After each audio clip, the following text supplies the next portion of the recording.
আমরা চেষ্টা করছি যাতে কোনো ফেসিবাদের দোষর আমাদের এই থানা কমিটিতে ঢুকতে না পারে, এই জন্য আমাদের সময় লাগছে। তাই আমরা আশা করি খুব অচিরেই যারা দুর্দিনে ছিলেন, দলের জন্য কাজ করেছেন, আপনাদেরকে নিয়ে ইনশাআল্লাহ একটি থানা কমিটি আমরা আপনাদের উপহার দিব এবং আগামী দিনে এবং আগামী নির্বাচনে আমাদের দলের ভারপ্রাপ্ত চেয়ারম্যান তারেক রহমানের নির্দেশনায় এবং তারেক রহমানের নেতৃত্বে এক নির্বাচনে যাতে আমাদের প্রার্থীরা বিপুল ভোটে জয়লাভ করতে পারে, সেই জন্য এখন থেকে আমাদের একসঙ্গে কাজ করতে হবে।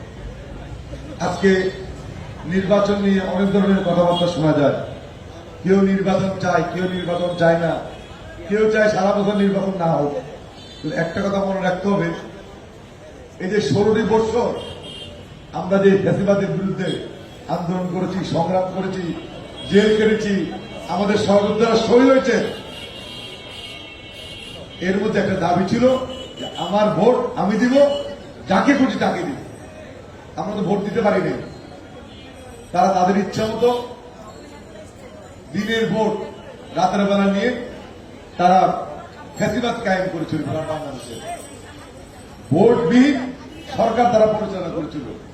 আমরা চাই আমাদের দীর্ঘদিনের দাবি যে আমরা নিজেরা ভোট দিব এবং আমাদের পছন্দের প্রতিনিধি আমরা নির্বাচিত করব।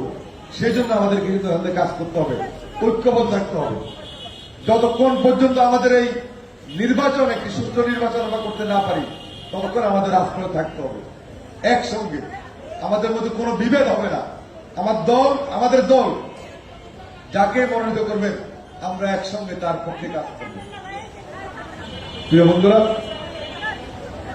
আগামী দিনে যে কোনো সময় যে কোনো দলের প্রয়োজনে, দেশের প্রয়োজনে তারেক রহমানের নেতৃত্বে ঐক্যবদ্ধ হবে আমরা কাজ করব। সেই প্রত্যাশা আজকের মতো বিদায় নিচ্ছি।